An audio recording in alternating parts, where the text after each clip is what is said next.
Calvary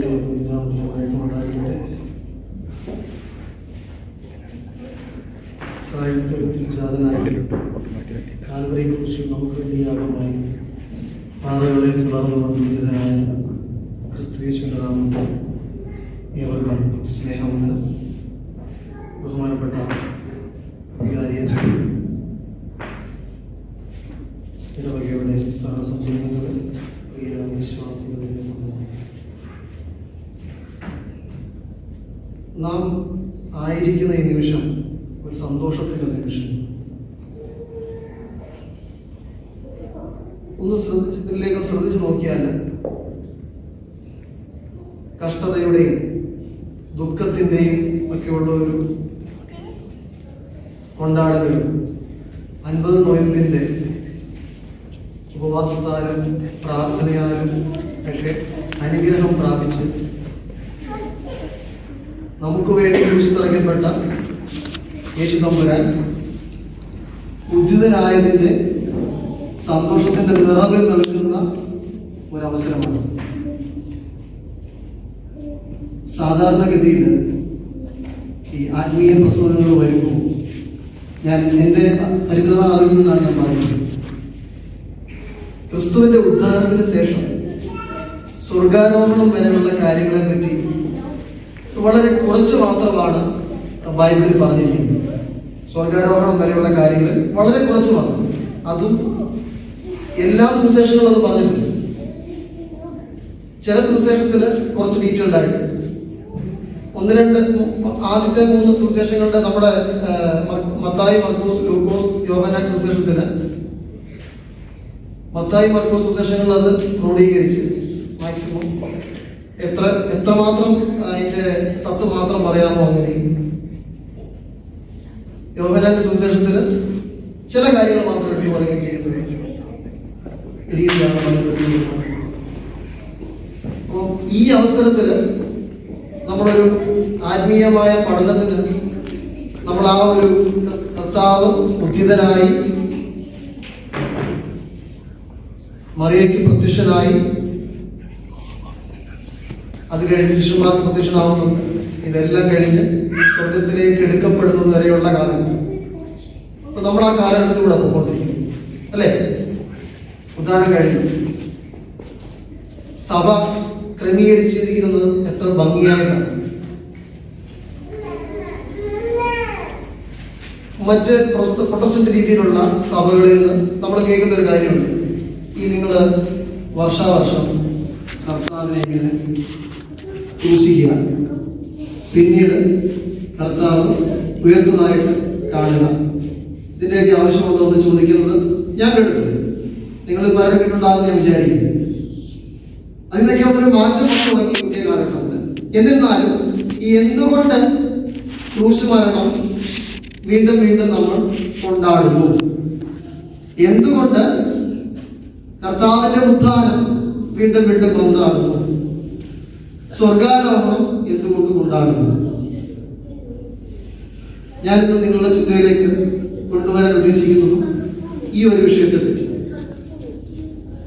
അതിന് കർത്താവിന്റെ ഉദ്ധാനം മുതൽ സ്വർഗാരോഹണം വരെയുള്ള സമയങ്ങളിൽ വിശുദ്ധ വചനത്തിൽ നിന്ന് ലഭിക്കുന്ന ഒരു ചെറിയ ഭാഗം മാത്രം എടുത്തുകൊണ്ട് ഇതിനെ ഞാനൊന്ന് നിങ്ങളുടെ മനസ്സിലേക്ക്, നമ്മൾ സാധാരണ ആളുകളാണ്, നമ്മൾക്ക് മനസ്സിലാവുന്ന രീതിയിൽ എൻ്റെ പരിമിതമായ അറിവുകൾക്കുള്ളിൽ നിന്ന് നിങ്ങളോട് പങ്കുവയ്ക്കാൻ മാത്രമാണ് ദൈവത്തിൽ ആശ്രയിക്കുന്നത്. വിശുദ്ധ ലൂക്കോസിന്റെ സുവിശേഷം 24-ാം അധ്യായം 13 മുതൽ 35 വരെയുള്ള വാക്യങ്ങളുണ്ട്. അതൊരു വലിയ പാരാഗ്രഫുണ്ട്. മൊത്തം വായിക്കണമെന്നൊന്നും ഞാൻ പറഞ്ഞു. അതിന്റെ എന്താണ് അതിൽ പറഞ്ഞിരിക്കുന്നത് മാത്രം ചെറുതായിട്ട് പറഞ്ഞു. യെരുശലേമിൽ നിന്നും എമൗസിലേക്ക് ആരൊക്കെ പോയിട്ടുണ്ടായിരുന്നല്ലേ? അല്ലേ? ആരൊക്കെ പോയത്? ശിഷ്യന്മാർ. ഒരു സുവിശേഷത്തിൽ പറയുന്ന ശിഷ്യന്മാരെന്നാ പറയുന്നത്. ശിഷ്യന്മാര് പോയി എന്നാ പറയുന്നത്. ആരാണ് പേരെടുത്ത് പറയുന്നില്ല. പക്ഷെ ഒരു സുവിശേഷത്തില് ഒരാളുടെ പേര് പറയുന്നു. ഞാൻ ഇതിന്റെ പശ്ചാത്തലം മുഴുവനായിട്ട് ഡിസ്ക്രൈബ് ചെയ്യാൻ ഈ ചുരുങ്ങിയ സമയത്ത് സമയമില്ലാത്തതുകൊണ്ട് എടുക്കുന്നില്ല. പക്ഷെ ഒറ്റ കാര്യം മാത്രം പറയുന്നു. അവരാ പോകുന്ന യാത്രയിൽ അവർ ചില കാര്യങ്ങളൊക്കെ പറയുന്നു. അതിന്റെ 14-ാം അധ്യായം 13-ാം അധ്യായത്തിന്റെ 24-ാം അധ്യായത്തിന്റെ 14-ാമത്തെ വാക്യം, 25-ാമത്തെ വാക്യം, 31-ാമത്തെ വാക്യം, അത് നിങ്ങൾക്ക് വേണ്ടി ഞാനൊന്ന് വായിച്ചേക്കാം. വിശുദ്ധ ലൂക്കോസിന്റെ സുവിശേഷം 24-ാം അധ്യായം 13 മുതൽ 35 വരെയുള്ള വാക്യങ്ങളിൽ 14-ാം അധ്യായം 14-ാം വാക്യം ഇങ്ങനെയാണ് പറയുന്നത്. എമൗസിലേക്ക് എന്ന ഗ്രാമത്തിലേക്ക് പോവുകയും ഈ സംഭവത്തിനെ കുറിച്ചൊക്കെയും തമ്മിൽ സംസാരിച്ചുകൊണ്ടിരുന്നു. പോകുന്ന വഴിക്ക് ഇവരെന്തോ ഇതിനെപ്പറ്റി അന്ന് നടന്ന സംഭവത്തെ പറ്റി സംസാരിക്കും അല്ലെ. നമ്മുടെ ഇവിടെ നമ്മുടെ ഉദ്ധാന പെരുന്നാൾ കഴിഞ്ഞാൽ പള്ളിയുടെ പെരുന്നാൾ കഴിഞ്ഞ് അല്ലെങ്കിൽ ദുഃഖവെള്ളിയാഴ്ച കഴിഞ്ഞാൽ വീട്ടിലേക്ക് പോകുമ്പോൾ നമ്മൾ ഇവിടെ നടന്ന കാര്യങ്ങളൊക്കെ സംസാരിക്കും അല്ലെ. അല്ലെ, സ്വാഭാവികമാണ്. മനുഷ്യത്വ പരം നമ്മൾ സാധാരണ മനുഷ്യന്റെ നിലയിൽ നമ്മൾ സംസാരിക്കും. അവിടെ നടന്ന കാര്യങ്ങൾ നല്ലതും ചെയ്തതും നമ്മുടെ അഭിപ്രായം നമ്മൾ പങ്കുവെക്കും. ശരിയല്ലേ? സോ ഇവരും കർത്താവിന്റെ ഉദ്ധാനം നടന്നതായിട്ട് ആരോ പറഞ്ഞറിഞ്ഞു. നേരിട്ട് കണ്ടോ? നേരിട്ട് കണ്ടോ രണ്ടുപേരും? ഇല്ല, ആരോ പറഞ്ഞറിഞ്ഞു. യേശു തമ്പുരാൻ ഉദ്ധിതനായി എന്ന് അവർ പറഞ്ഞറിഞ്ഞു മാത്രമേ ഉള്ളൂ. എന്നിട്ട് ഇവര് തമ്മിൽ സംസാരിച്ചുകൊണ്ട് മുമ്പോട്ട് പോകുന്നു. അത് കഴിഞ്ഞ് 25-ാമത്തെ അധ്യായ വാക്യത്തിൽ ഇങ്ങനെ പറയുന്നുണ്ട്. അവൻ അവരോട്, ഈ പോകുന്ന വഴിക്ക് ക്രിസ്തു കൂടെ പോകുന്നു. ഞാനത് പറയാൻ എന്താണെന്ന് ആ വാക്യം മാത്രം ഒന്ന് വായിച്ചുകൊണ്ട് നിങ്ങളുടെ മുമ്പിലേക്ക് ആ വാക്യം ഒന്ന് വെച്ചിട്ട് ഞാൻ ഡീറ്റെയിൽ ചെയ്യാം. 25-ാമത്തെ വാക്യം, അവൻ അവരോട്, അവനെ ഉദ്ദേശിക്കുന്ന ക്രിസ്തുവാണ്. അവൻ അവരോട്, അയ്യോ ബുദ്ധിഹീനരെ, പ്രവാചകന്മാർ പറഞ്ഞിരിക്കുന്നതെല്ലാം വിശ്വസിക്കാത്ത മന്ദബുദ്ധികളെ, ക്രിസ്തു ഇങ്ങനെ കഷ്ടം അനുഭവിച്ചിട്ട് തന്റെ മഹത്വത്തിൽ കടക്കേണ്ടതല്ലോ എന്ന് പറഞ്ഞു. അതാണ് 25-ാമത്തേത്. ക്രിസ്തു ഇവരോട് സംസാരിക്കുന്നു. ആദ്യം ഇവർ തമ്മിൽ സംസാരിക്കുന്നു, പിന്നെ ക്രിസ്തു ഇവരോട് സംസാരിക്കുന്നു. 31-ാമത്തെ വാക്യം പറയുന്നത്, ഉടനെ അവരുടെ കണ്ണു തുറന്ന് അവർ അവനെ അറിഞ്ഞു. ഇപ്പൊ 3 കാര്യങ്ങളാണ് ഞാൻ പറയാൻ ഉദ്ദേശിക്കുന്നത്. ഒന്ന്, യെരുശലേമിൽ നിന്നും എമൗസിലേക്ക് പോകുന്നവര് തമ്മിൽ സംസാരിക്കുന്നവര് ചില കാര്യങ്ങൾ. അത് കഴിഞ്ഞ് അവരോട് ക്രിസ്തു സംസാരിക്കുന്ന ഒരു കാര്യം.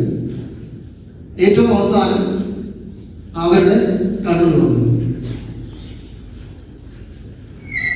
കർത്താവിന്റെ ഉദ്ധാന പെരുന്നാൾ ആഘോഷിച്ച് സന്തോഷത്തോടെ നിൽക്കുന്ന നമ്മളോട് തിരുവചനം ഇന്ന് ഈ രാത്രിയിൽ നമ്മോട് പറയുന്നതാണ്, എന്റെയും നിങ്ങളുടെയും ഒപ്പം ക്രിസ്തു സഞ്ചരിക്കുന്നുണ്ട്. എന്റെയും നിന്റെ ഒപ്പം ക്രിസ്തു ചേർന്ന് സഞ്ചരിക്കുന്നുണ്ട്. ഇതൊക്കെ നമ്മളെ പഠിപ്പിക്കാൻ ആ സഭയിലെല്ലാം കൊണ്ടാടാൻ പറയുന്നുണ്ട്.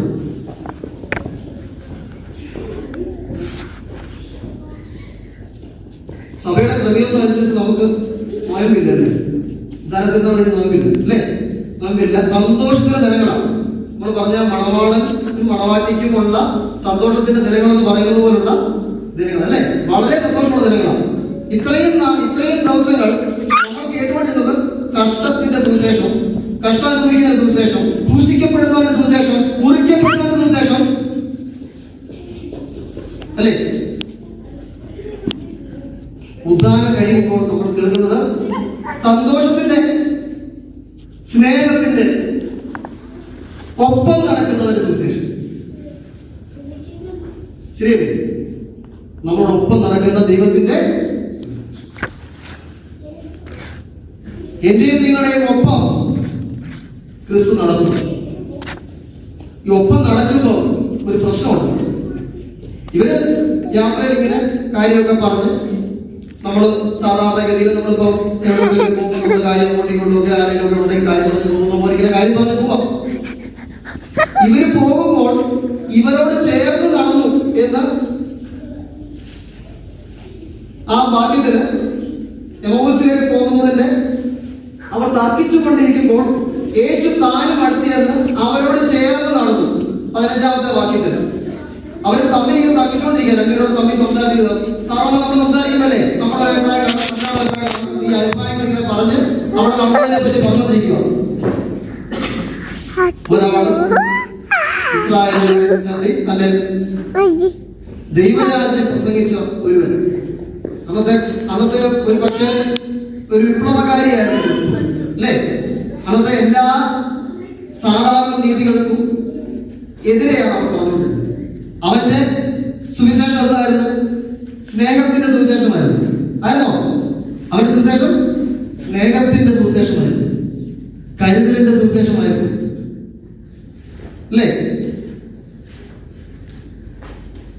ഭക്ഷണമില്ലാതെ ഇരുന്ന സമൂഹത്തിൽ തന്നെ, കേട്ടോണ്ടിരുന്ന സമൂഹത്തിന് ഭക്ഷണം കരുതി കൊടുത്ത, സ്നേഹിച്ച, അന്ധനെ സൗഖ്യമാക്കിയ, അന്ധനെ കാഴ്ച നൽകിയ, മരിച്ചവനെ ഉയർപ്പിച്ച അങ്ങനെയുള്ള ഒരു ക്രിസ്തുവായിരുന്നു. അപ്പൊ സാധാരണ അവിടെ നടക്കാത്ത, ഇതിൽ വ്യത്യസ്തമായിരുന്ന ഒരു സുവിശേഷമായിരുന്നു. അപ്പൊ ഇതെല്ലാം ഇങ്ങനെ ഇവർ കേട്ടിട്ട് ഇവർ തമ്മിൽ പറയുക, ഇങ്ങനെ ഉണ്ടായിരുന്നു. അവനെ ക്രൂശിച്ചു, അവനെ അടക്കം ചെയ്തു, മൂന്നാമത്തെ ദിവസം അവനെ അവിടെ കാണുന്നില്ല എന്നുള്ള കാര്യങ്ങളെ പറ്റിയുള്ള നമ്മളെന്താ പറയുക, കരക്കമ്പി അല്ലെ, വളരെ ഇങ്ങനെ കരക്കമ്പി പരന്നിട്ടുണ്ട്. അപ്പൊ അതിനെപ്പറ്റി സംസാരിച്ചു പോയപ്പോ ഒരാൾ കൂടെ ചേർന്ന് നടന്നു. അപ്പൊ അവരതൊന്നും ആ അവിടെയുള്ള ഏതെങ്കിലും നാട്ടുകാരനായിരിക്കുമെന്നേ അവർ എഴുതിയുള്ളൂ, കൂടെ ചേർന്ന് നടക്കുന്നു. ഇനി കൂടെ ചേർന്ന് നടക്കുന്ന ക്രിസ്തു പിന്നെ അവർ തിരിച്ചറിയുന്നില്ല എന്നാണ് ബൈബിൾ നമ്മളെ പഠിപ്പിക്കുന്നത്. ഈ ക്രിസ്തു എന്നെ അവർ തിരിച്ചറിഞ്ഞില്ല എന്ന് മനസ്സിലാക്കിയ ക്രിസ്തു തിരിച്ചറിയുവാനുള്ള ചില കാര്യങ്ങൾ അവിടെ കൊടുക്കുന്നു.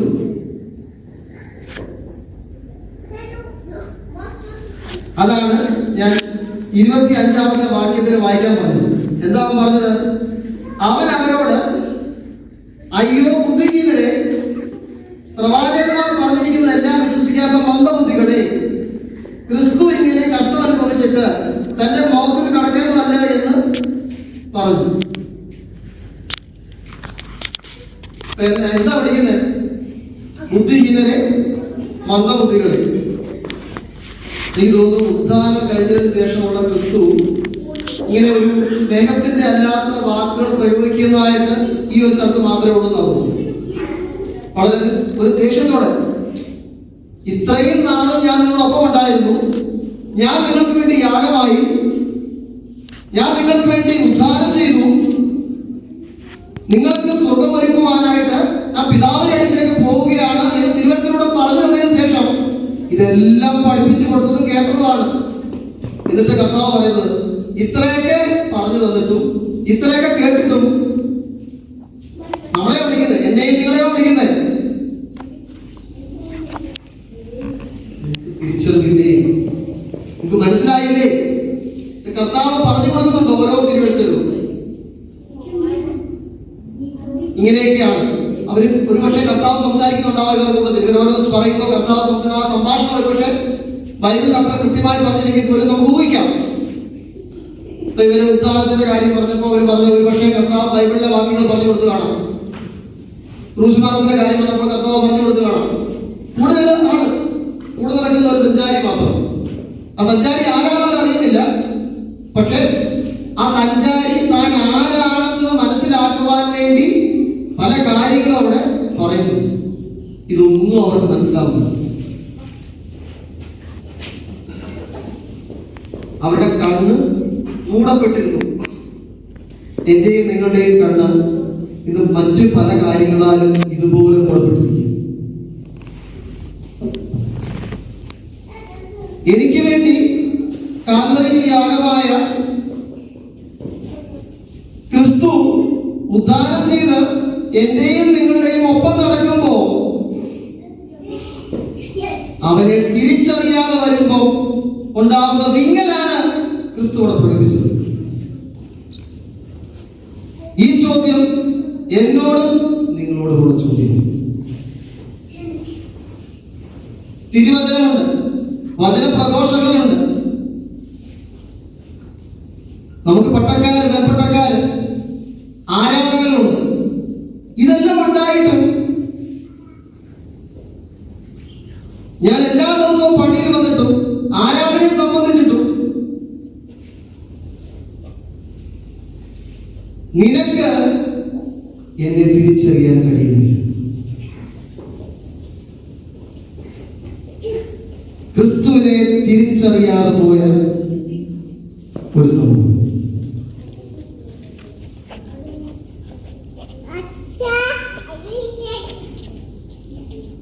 എന്റെയും നിങ്ങളുടെയും പാപങ്ങളെ കഴുകിക്കളയാൻ വേണ്ടിയാ ക്രൂശിൽ മരിച്ചത്.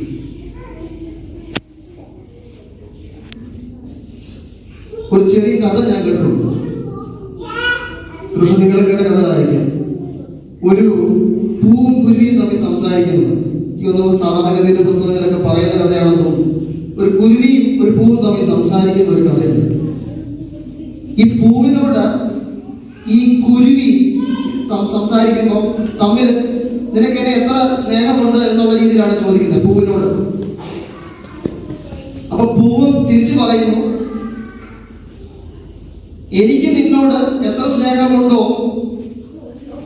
അതിൽ കൂടുതൽ നിനക്ക് സ്നേഹമുണ്ടെങ്കിൽ, ഇപ്പൊ ഈ പൂ വെളുത്ത പൂവാണ്, പറഞ്ഞു എത്രമാത്രം സ്നേഹം നിനക്കുണ്ടെങ്കിൽ ഉണ്ടെന്ന് കാണിക്കണമെങ്കിൽ നീ എന്നെ അത് ചോപ്പിച്ച് കാണിക്കണം.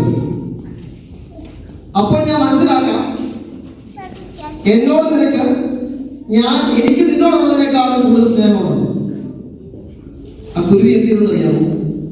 ആ കുരുവി തന്റെ കൊക്കുകൊണ്ട് തന്റെ ശരീരത്തിൽ കുത്തി മുറിവേൽപ്പിച്ച്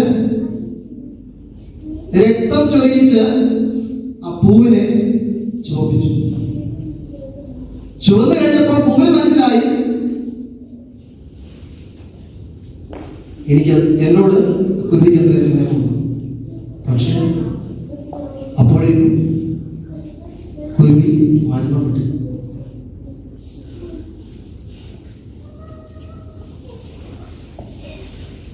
ക്രിസ്തുവിനോട് നമ്മൾ പലപ്പോഴും ചോദിക്കാറുണ്ട്, എന്നെ നീ സ്നേഹിക്കുന്നുണ്ടോ? ഞാൻ പള്ളിയിൽ പോകുന്നു, പ്രാർത്ഥിക്കുന്നു, നേർച്ച കാഴ്ചകൾ കഴിക്കുന്നു, നീ എന്നെ സ്നേഹിക്കുന്നുണ്ടോ?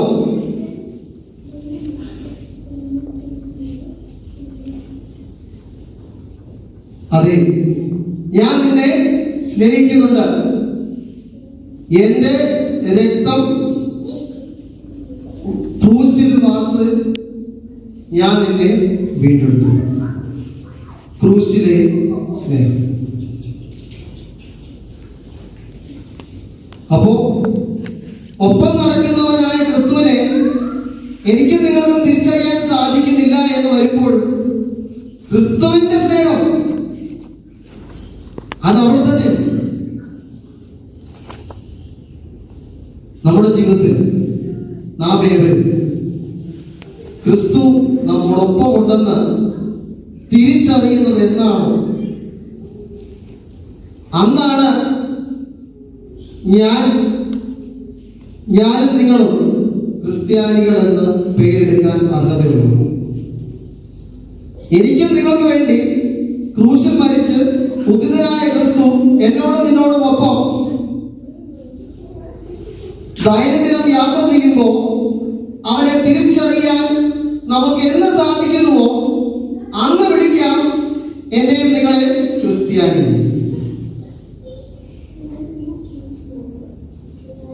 അല്ലേ? അല്ലാതെ വിളിക്കുന്നതിൽ അർത്ഥമുണ്ടോ? ക്രിസ്തുവിനെ തിരിച്ചറിയാത്ത എന്നെ നിങ്ങളെ ക്രിസ്ത്യാനി എന്ന് വിളിക്കുന്നതിൽ അർത്ഥമുണ്ടോ?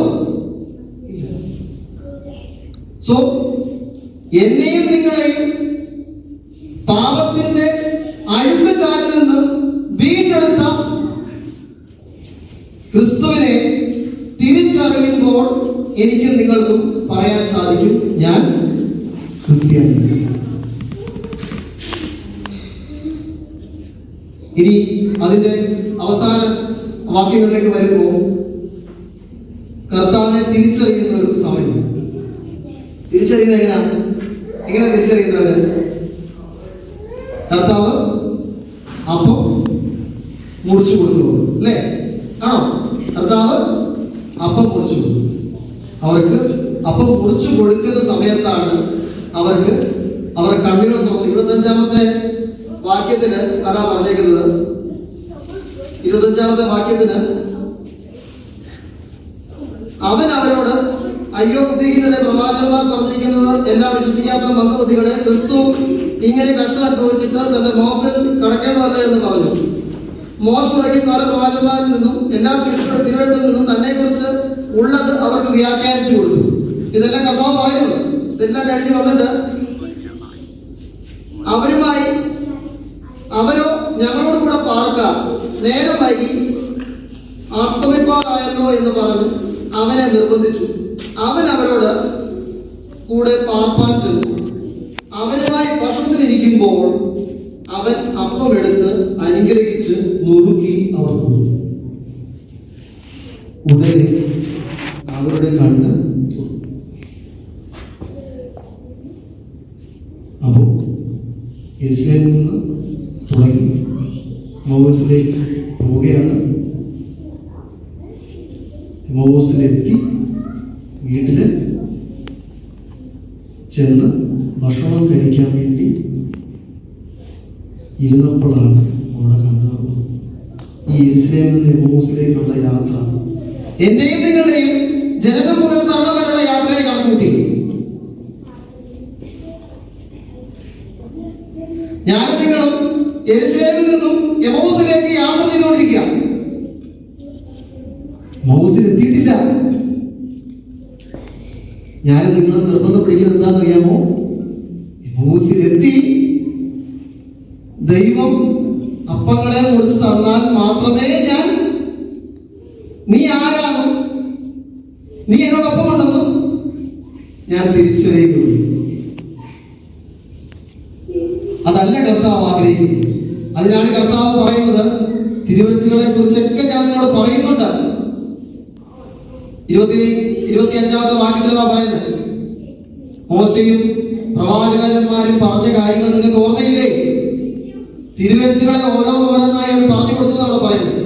സോ നമ്മുടെ ജീവിത യാത്രയില് നമുക്ക് തിരുവഴുത്തുകൾ പറഞ്ഞു തരാനുണ്ട് അല്ലേ? നമ്മുടെ തിരുവഴുത്തുകൾ ദൈവം എല്ലാ ദിവസവും ദൈനംദിനം കേട്ടോണ്ടിരിക്കുക. ആരാധനയിലൂടെ, പ്രസംഗത്തിലൂടെ, പ്രാർത്ഥനയിലൂടെ അല്ലേ? നമ്മളെപ്പോഴും തിരുവചനങ്ങൾ കേട്ടോണ്ടിരിക്കുക. എന്നിട്ടും ഒപ്പം നടക്കുന്ന ക്രിസ്തുവിനെ ഞാനും നിങ്ങളും ഇന്നും തിരിച്ചറിഞ്ഞിട്ടില്ല. ഇനി എത്ര ദൂരമുണ്ട് എമ്മൗസിലേക്ക് എത്താൻ? ഇനി എത്ര ദൂരമുണ്ട് എനിക്കും നിങ്ങൾക്കും എമ്മൗസിലേക്ക് എത്താൻ? ക്രിസ്തുവിനെ തിരിച്ചറിയുവാനുള്ള സമയം നമുക്ക് ഇനി എത്രയുണ്ടെന്ന് ചിന്തിക്കുക. ക്രിസ്തുവിനെ തിരിച്ചറിഞ്ഞ്, ക്രിസ്തുവിന്റെ സ്നേഹം തിരിച്ചറിഞ്ഞ് അവനോട് പറ്റിച്ചേരുവാൻ എനിക്കും നിങ്ങൾക്കും ഈ കാലഘട്ടത്തിൽ സാധിക്കുന്നുവെങ്കിൽ അതാണ് ക്രിസ്തുവിന്റെ കാൽവരി യാഗത്തിന് നമ്മൾ കൊടുക്കുന്ന മറുപടി. അല്ലാതെ എല്ലാ വർഷവും നമ്മൾ ദുഃഖവെള്ളിയാഴ്ച, ക്രിസ്മസ്, ഈസ്റ്റർ ഇങ്ങനെ എല്ലാം ആഘോഷിക്കും അല്ലെ? ഒരു വർഷത്തിൽ മൊത്തമുണ്ട്. നമ്മളൊക്കെ ജനിച്ചൊരു ആ ഒരു 10-50 വയസ്സ് വരെ ആയ, അല്ലെങ്കിൽ അതിനുള്ള ആ ഉള്ളിലിരിക്കുന്നവരല്ലേ, ജനിച്ച് ഇത്രയും നാളായിട്ടും 50 വയസ്സായെങ്കിൽ 50 തവണ ദുഃഖവെള്ളിയാഴ്ച കണ്ടിട്ടുണ്ട് അല്ലേ? 50 തവണ ഈസ്റ്റർ ആഘോഷിച്ചിട്ടുണ്ട്, 50 തവണ ക്രിസ്തുവിനെ ജനിപ്പിച്ചിട്ടുണ്ട് അല്ലേ? ഒപ്പമുണ്ടായിരിക്കുന്ന ഈ 50 തവണയും ഒപ്പമുണ്ടായിരുന്ന ക്രിസ്തുവിനെ തിരിച്ചറിയാൻ എനിക്കും നിങ്ങൾക്കും സാധിച്ചില്ല. നീ സാധിച്ചുവെങ്കിൽ അതാണ് നാം ക്രിസ്തുവിന് കൊടുക്കുന്ന ഏറ്റവും വലിയ മറുപടി, അവന്റെ കാരുണ്യം. ഇനി ഒരു കാര്യം കൂടെ അവസാനം അതുകൂടെ പറഞ്ഞ് ഞാൻ നിർത്തിക്കൊള്ളാം. ലാസ്റ്റില് ഈ അപ്പം കുറിച്ച് കൊടുത്തു കഴിയുമ്പോൾ അവിടെ ഒരു ചെറിയ ലോക്കൽ കമന്റ് ഉണ്ട്. നമ്മള് തമ്മിൽ സംസാരിക്കുമ്പോൾ നമ്മൾ പറയുന്ന ഒരു കാര്യമുണ്ട്. ചില കാര്യങ്ങൾ പറഞ്ഞു കഴിയുമ്പോൾ നമ്മൾ കേട്ടോണ്ടാവില്ലേ പറയുന്നത്, ഞാൻ അങ്ങനെ പറഞ്ഞില്ലേ ഇവിടെ അല്ലേ, ഞാൻ അങ്ങനെ പറഞ്ഞില്ലേ നിന്നോട്, കേട്ടില്ല? അങ്ങനെ നമ്മൾ തമ്മിൽ സംസാരിക്കുമ്പോൾ പറയത്തില്ല, അങ്ങനെ ഞാൻ അങ്ങനെ പറഞ്ഞായിരുന്നു നിന്നോട്. ഇവിടെ പറയുന്നുണ്ട് അങ്ങനെ. എന്താ പറയുന്നത്?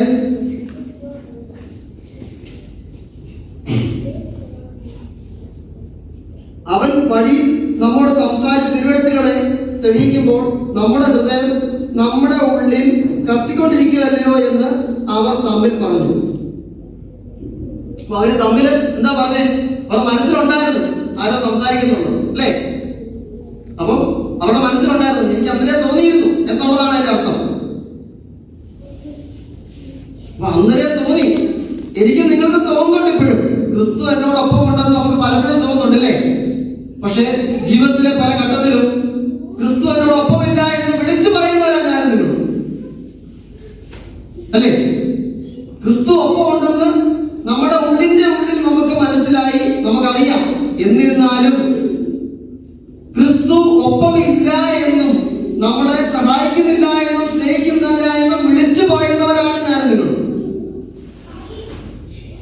അതിൽ നിന്ന് മാറി എന്നോടൊപ്പം സഞ്ചരിക്കുന്ന ക്രിസ്തു ഉണ്ട്, അവനെ ഞാൻ തിരിച്ചറിഞ്ഞു, അവൻ എന്നെ സ്നേഹിച്ചതുപോലെ ഞാൻ അവനെ സ്നേഹിക്കുന്നു എന്ന് പറയുവാൻ എനിക്ക് നിങ്ങൾക്കും സാധിക്കും. ഈ പുനരുദ്ധാന പെരുന്നാളിന് ശേഷം സ്വർഗാരോഹണത്തിന്റെ പെരുന്നാളിലേക്ക് കാത്തിരിക്കുന്ന നമ്മെ ഏവരോടും ദൈവം തമ്പുരാൻ വചനത്തിലൂടെ പറയുവാൻ ഉദ്ദേശിക്കുന്നു. ഞാൻ ഒപ്പം നടപ്പുണ്ട്, ഞാൻ നിന്റെ കൂടെയുണ്ട്, അതിനുള്ള എല്ലാ സൈനുകളും ഞാൻ തരുന്നുണ്ട്. നിനക്ക് എന്നെ തിരിച്ചറിയുവാൻ സാധിക്കുന്നുണ്ടോ? തിരിച്ചറിയുവാൻ സാധിക്കുന്ന കർത്താവിന്റെ സ്നേഹം തിരിച്ചറിയുവാൻ, അവന്റെ കരുതൽ തിരിച്ചറിയുവാൻ അറിയുന്ന ഒരു സമൂഹമായി എനിക്കും നിങ്ങൾക്കും മാറുവാൻ സാധിക്കട്ടെ. അതിനായി ദൈവത്തിന്റെ പരിശുദ്ധ നമ്മെ അവരെയും സഹായിക്കട്ടെ എന്ന് മാത്രം പറഞ്ഞുകൊണ്ട് എന്റെ എളിയ പ്രസംഗത്തിൽ നിന്ന് ഞാൻ വിരമിക്കുന്നു. ഈ അവസരം എനിക്ക് നൽകിയ ബഹുമാനപ്പെട്ട ഇടവകാരി, എന്റെ ഏറ്റവും അടുത്ത സുഹൃത്ത് സഹോദരൻ ബിജോയ് അച്ഛനോടുള്ള നന്ദിയും ഇടവക മാനേജിംഗ് കമ്മിറ്റിയും എന്നെ ഇത്രയും നേരം കേട്ടിരുന്ന പ്രിയ വിശ്വാസികൾ, എൻ്റെ മാതാപിതാക്കളായിട്ടുള്ളവരോടുള്ള